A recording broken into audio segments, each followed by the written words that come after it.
اس لڑکی کا پتہ لگاؤ۔ مال میں شاپنگ کرتے روحان علی کی نظر فوڈ کورٹ پر پڑی جہاں ویٹرس پیزا سرو کر رہی تھی۔ دنیا کی نظر میں وہ بزنس ٹائکون تھا، لیکن حقیقت میں وہ ملک کا بڑا گینگسٹر تھا۔ ہائے، مجھ سے دوستی کرو گی؟ کچھ دیر بعد وہ سونا کے پاس جا کر بولا، میں آوارہ لڑکی نہیں مسٹر، دل بہلانے کے لیے اپنے جیسی ڈھونڈو۔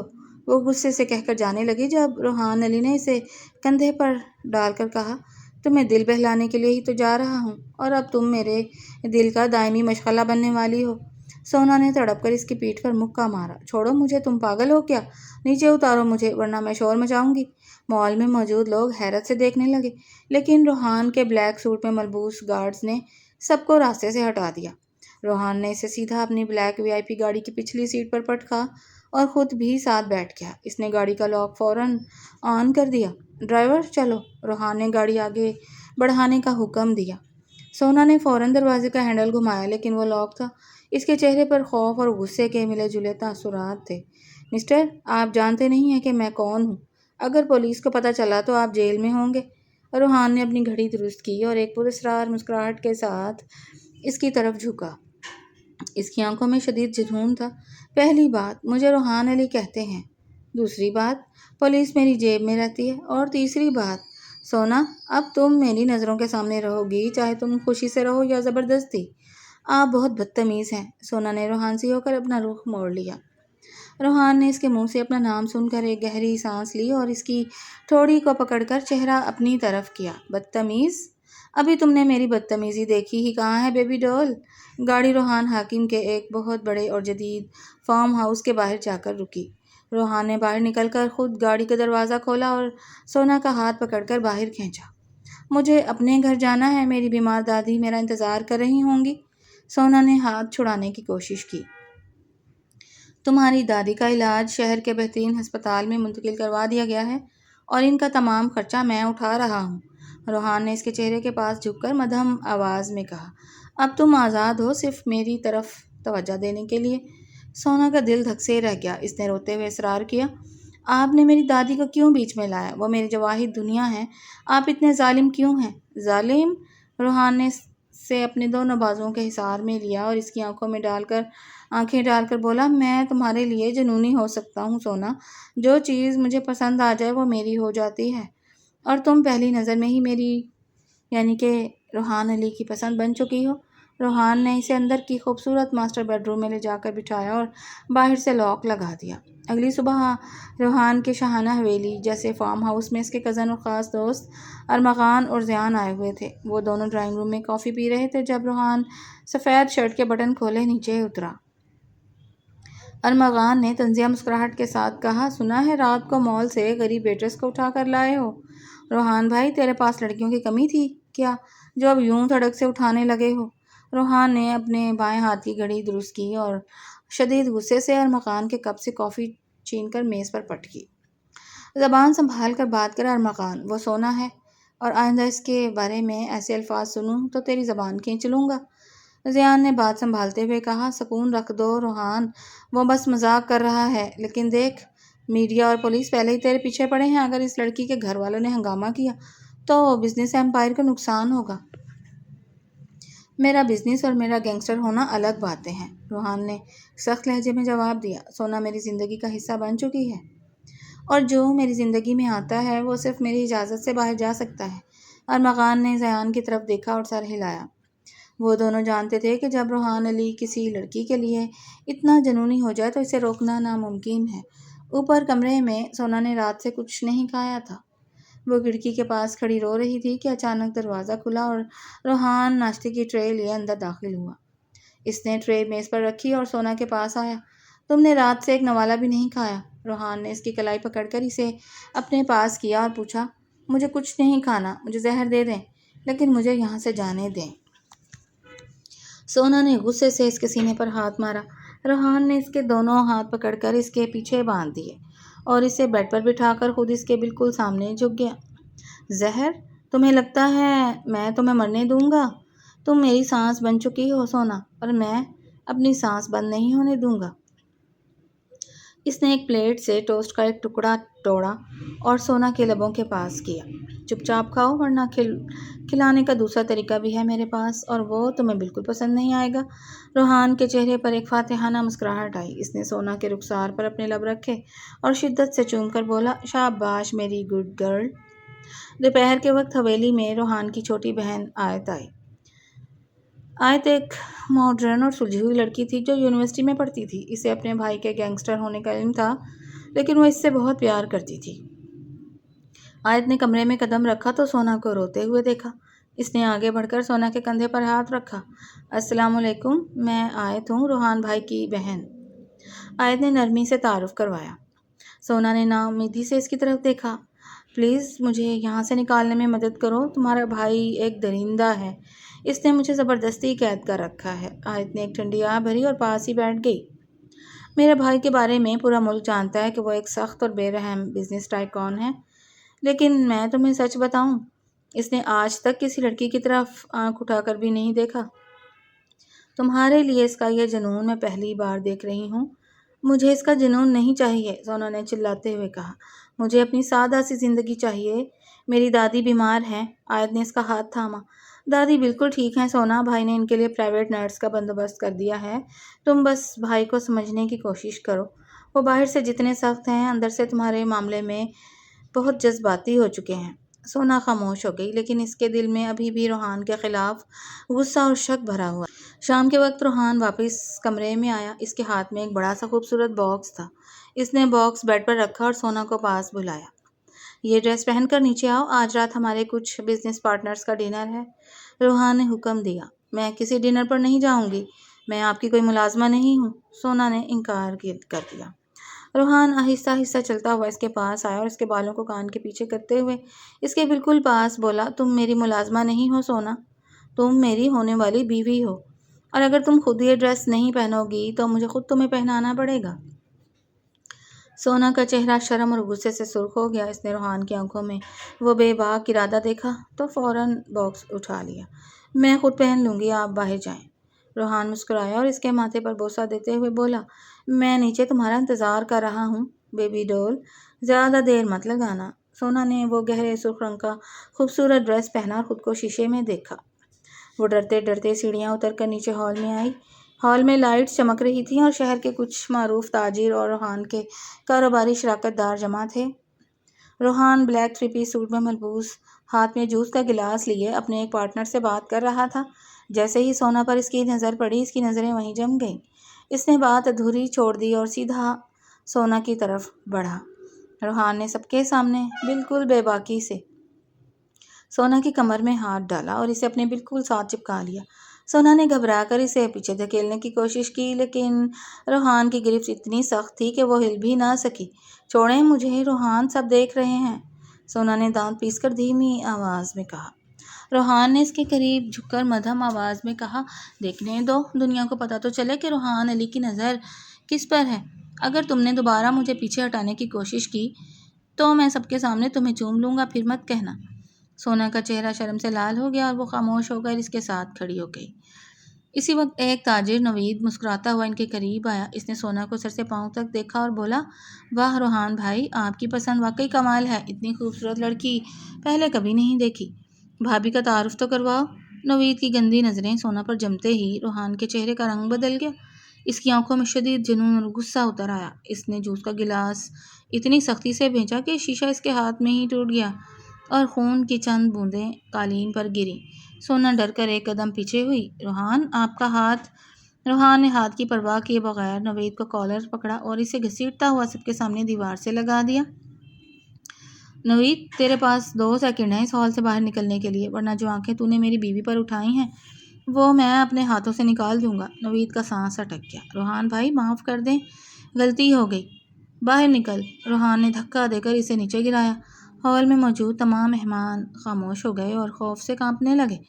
روحان نے سونا کا ہاتھ پھر سے سختی سے تھاما اور سب کی طرف دیکھ کر بولا، پارٹی ختم ہو چکی ہے، سب جا سکتے ہیں۔ سب کے جانے کے بعد ہال میں مکمل سناٹا چھا گیا۔ روحان سونا کو ہاتھ سے گھسیٹتا ہوا سیدھا اپنے روم میں لے آیا اور دروازہ زور سے بند کر کے لاک کر دیا۔ سونا کا پورا وجود ڈر سے کانپ رہا تھا۔ آپ کا ہاتھ زخمی ہے روحان، پہلے پٹی کروا لیں۔ مجھے زخم کا درد نہیں ہو رہا سونا، مجھے اس بات کا درد ہو رہا ہے کہ اس شخص نے تمہیں اس نظر سے کیسے دیکھا۔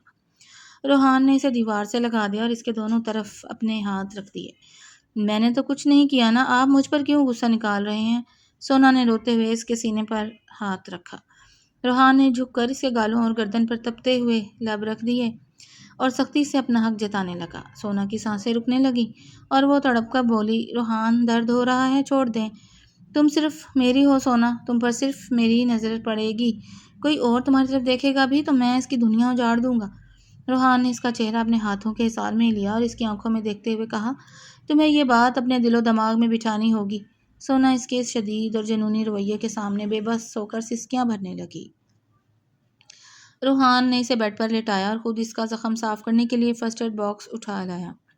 اگلی صبح سونا کی آنکھ کھلی تو اس نے دیکھا کہ روحان بیڈ پر موجود نہیں تھا، لیکن اس کا فون سائڈ ٹیبل پر پڑا تھا اور اس پر مسلسل میسیجز کی ٹون بج رہی تھی۔ سونا نے بمشکل خود کو سنبھالا اور ڈرتے ڈرتے فون اٹھایا۔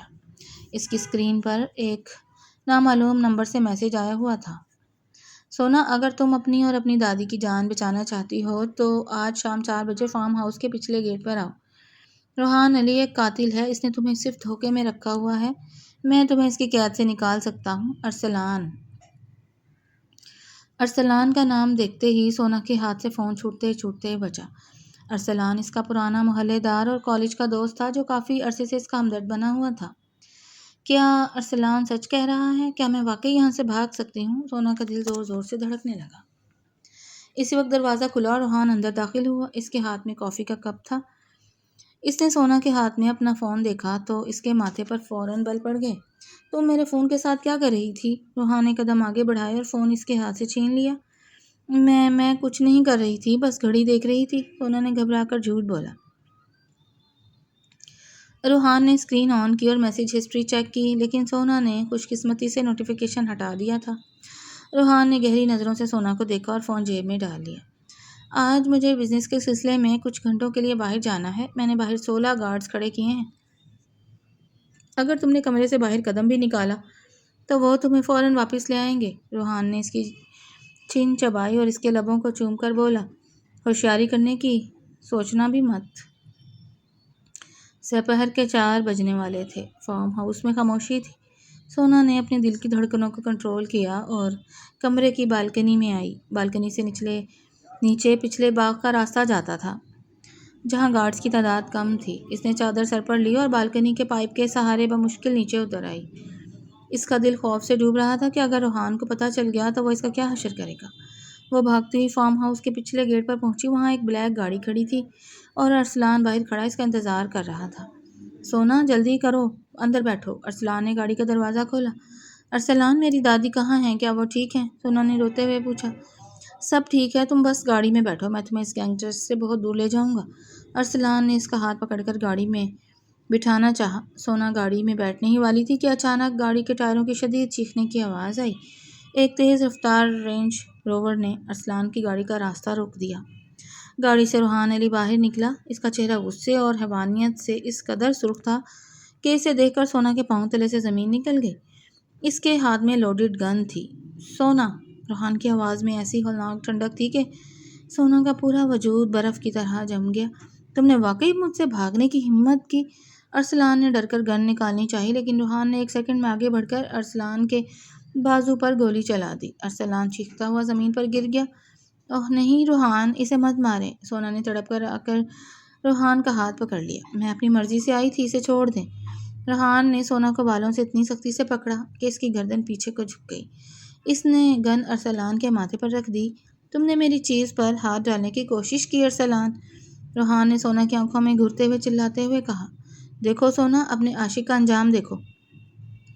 اگر تم نے ایک قدم بھی اور آگے بڑھایا تو میں اس کا بھیجا تمہارے سامنے اڑا دوں گا۔ مجھے معاف کر دیں روحان، میں واپس چلتی ہوں، میں کبھی نہیں بھاگوں گی، سونا نے زار و قطار روتے ہوئے اصرار کیا۔ روحان نے ارسلان کو زوردار ٹھوکر ماری اور سونا کو اپنی گود میں اٹھا کر گاڑی کی طرف بڑھ گیا۔ کھیل اب ختم ہو چکا ہے سونا، اب تمہاری اصل قید شروع ہوگی۔ روحان نے سونا کو گاڑی کی پچھلی سیٹ پر پٹکا اور فوراً خود ڈرائیونگ سیٹ پر بیٹھ کر گاڑی کی سپیڈ بڑھا دی۔ گاڑی اتنی تیز چل رہی تھی کہ سونا کا دم گھٹنے لگا۔ روحان، گاڑی آہستہ چلائیں پلیز، سونا نے سسکتے ہوئے اصرار کیا۔ روحان نے شیشے سے اسے دیکھا۔ اس کی آنکھوں میں شدید غصہ اور جنون اب بھی ناچ رہا تھا۔ گاڑی کی سپیڈ سے ڈر لگ رہا ہے سونا، لیکن جو تم نے مجھ سے بھاگنے کی کوشش کی اس کے نتیجے سے تمہیں ڈر نہیں لگا؟ میں اپنی دادی کے پاس جانا چاہتی تھی، مجھے لگا آپ ان کے ساتھ کچھ برا کر دیں گے۔ سونا نے صفائی دینے کی کوشش کی۔ تم نے میری بات کا یقین نہیں کیا اور اس ارسلان پر یقین کیا۔ روحان نے بریک پر زور سے پاؤں رکھا اور گاڑی حویلی کے گیراج میں چیختی ہوئی رکی۔ اس نے اتر کر سونا کا ہاتھ اتنی سختی سے پکڑا کہ سونا کی کلائی پر فوراً سرخ نشان ابھر آئے۔ وہ اسے گھسیٹتا ہوا سیدھا حویلی کے سب سے اونچے کمرے میں لے آیا، جہاں صرف ایک بڑا بیڈ اور کچھ ضروری سامان تھا۔ روحان نے سونا کو بیڈ پر پھینکا اور دروازے کو 2 بار لاک کر کے چابی اپنی جیب میں ڈال لی۔ اس نے اپنا کوٹ اتار کر دور پھینکا اور سونا کی طرف بڑھا۔ اب تم اس کمرے سے باہر نہیں نکلو گی سونا۔ میں نے تمہیں ہر خوشی دینے کی کوشش کی، تمہاری دادی کا علاج کروایا، لیکن تم نے میری محبت کو میری کمزوری ہی سمجھ لیا۔ روحان نے اس کے چہرے کو دونوں ہاتھوں میں دبوچ کر کہا۔ یہ محبت نہیں ہے روحان، یہ زبردستی ہے، یہ قید ہے، سونا نے چیخ کر کہا۔ آپ مجھے اس طرح کبھی نہیں پا سکتے۔ روحان نے اس کے لبوں پر اپنے تپتے ہوئے لب رکھ دیے اور سختی سے اپنے حق کا اظہار کرنے لگا۔ سونا نے اس کے سینے پر ہاتھ مار کر اسے پیچھے دھکیلنا چاہا، لیکن روحان کی گرفت لوہے کی طرح مضبوط تھی۔ تم پسند کرو یا نہ کرو سونا، تم میری ہو اور ہمیشہ میری ہی رہو گی، روحان نے اس کے گالوں سے آنسو پوچھتے ہوئے مدھم اور جنونی لہجے میں کہا۔ اگلے 2 دن تک سونا نے نہ کچھ کھایا اور نہ ہی کسی سے بات کی۔ روحان روزانہ کمرے میں آتا، ناشتہ اور کھانا خود لے کر بیٹھتا، لیکن سونا منہ دوسری طرف کر لیتی۔ اس کی حالت دن بدن بگڑتی ہی جا رہی تھی اور اس کا چہرہ زرد پڑ چکا تھا۔ تیسرے دن دوپہر کے وقت روحان کی بہن آیت کمرے میں آئی۔ اس کے ہاتھ میں سوپ کا پیالہ تھا۔ اس نے سونا کی حالت دیکھی تو اس کا دل بھر آیا۔ سونا پلیز کچھ کھا لو، تم بیمار ہو جاؤ گی۔ آیت نے سونا کا ہاتھ تھاما۔ مجھے مر جانے دو آیت، تمہارا بھائی انسان نہیں ہے، وہ مجھے مار ڈالے گا، سونا نے بے بسی سے کہا۔ آیت نے گہری سانس لی اور بولی، سونا تمہیں پتہ ہے ارسلان کون ہے؟ وہ کوئی تمہارا مخلص دوست نہیں ہے۔ بھائی نے اس کا پورا بایو ڈیٹا نکلوایا ہے۔ وہ ایک دشمن گینگ کا بندہ تھا جو تمہیں ڈھال بنا کر روحان بھائی کو بلیک میل کرنا چاہتا تھا۔ سونا نے حیرت سے آیت کو دیکھا۔ کیا یہ تم کیا کہہ رہی ہو؟ سچ کہہ رہی ہوں، آیت نے بتایا۔ اگر بھائی اس دن نہ پہنچتے تو وہ تمہیں کہیں بیچ دیتا یا مار دیتا۔ بھائی نے اسے صرف گولی ماری، جان سے نہیں مارا۔ اور تمہاری دادی ہسپتال میں بالکل ٹھیک ہیں، وہ روز تمہارا پوچھتی ہیں۔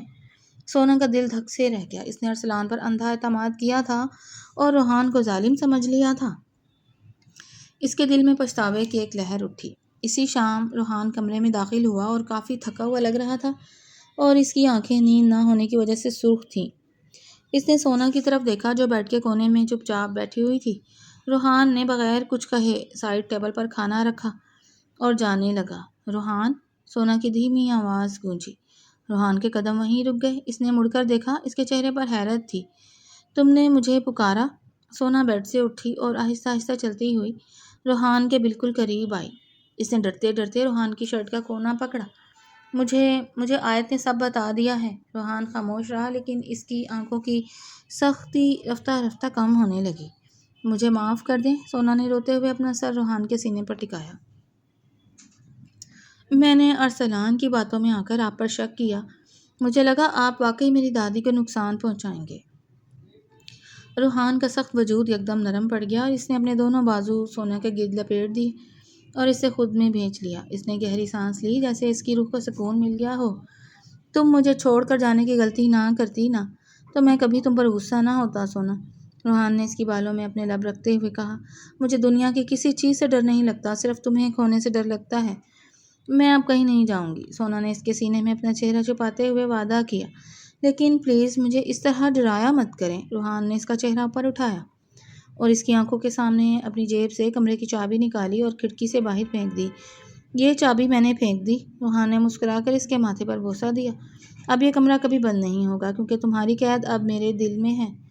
1 مہینے بعد حویلی کو دلہن کی طرح سجایا گیا تھا۔ شہر کی تمام بڑی شخصیات روحان علی کی گرینڈ ویڈنگ میں شریک تھیں۔ روحان بلیک شیروانی میں بے حد وجیح لگ رہا تھا اور سونا لال رنگ کے خوبصورت جوڑے میں کسی پری سے کم نہیں لگ رہی تھی۔ شادی کی تمام رسومات پروقار طریقے سے مکمل ہوئیں۔ دادی بھی ہسپتال سے بالکل ٹھیک ہو کر آ گئی تھیں اور اپنی پوتی کے سر پر ہاتھ رکھ کر دعائیں دے رہی تھیں۔ رات کو جب روحان کمرے میں داخل ہوا تو سونا بیڈ پر بیٹھی اس کا انتظار کر رہی تھی۔ روحان نے دروازہ بند کیا اور چلتا ہوا سونا کے پاس آیا۔ اس نے گھٹنوں کے بل بیٹھ کر سونا کے ہاتھ اپنے ہاتھوں میں لیے۔ اب بولو مسٹر روحان علی کی بیوی، کوئی شکایت ہے؟ روحان نے ہلکی سی شرارت سے پوچھا۔ سونا نے مسکرا کر نظریں جھکا لی۔ شکایات تو بہت ہیں، لیکن اب ان شکایتوں کے ساتھ ہی جینا ہے۔ میں نے تمہاری دادی کے نام پر ایک ویلفیئر ٹرسٹ اور ہسپتال بنانے کا کام شروع کروا دیا ہے۔ روحان نے اس کی ٹھوڑی پکڑ کر چہرہ اوپر کرتے ہوئے کہا، اور اپنے تمام گینگسٹر والے کام ہمیشہ کے لیے بند کر دیے ہیں، صرف لیگل بزنس رہے گا۔ سونا کی آنکھوں میں خوشی کے آنسو آ گئے۔ سچ روحان؟ ہاں سونا، تمہاری محبت نے مجھے بدل دیا ہے۔ روحان نے بے باکی سے اس کے لبوں پر اپنا حق جتایا اور اسے اپنے حصار میں لے لیا۔ تم میری زندگی کی سب سے خوبصورت حقیقت ہو۔ سونا نے سکون سے اس کے سینے پر سر رکھ دیا۔ جو کہانی ایک زبردستی اور خوف سے شروع ہوئی تھی، وہ سچی محبت، بدلاؤ اور احترام پر ختم ہو چکی تھی۔ دونوں نے ایک دوسرے کا ہاتھ تھاما ہوا تھا، ایک نئے اور خوبصورت مستقبل کی طرف قدم بڑھاتے ہوئے۔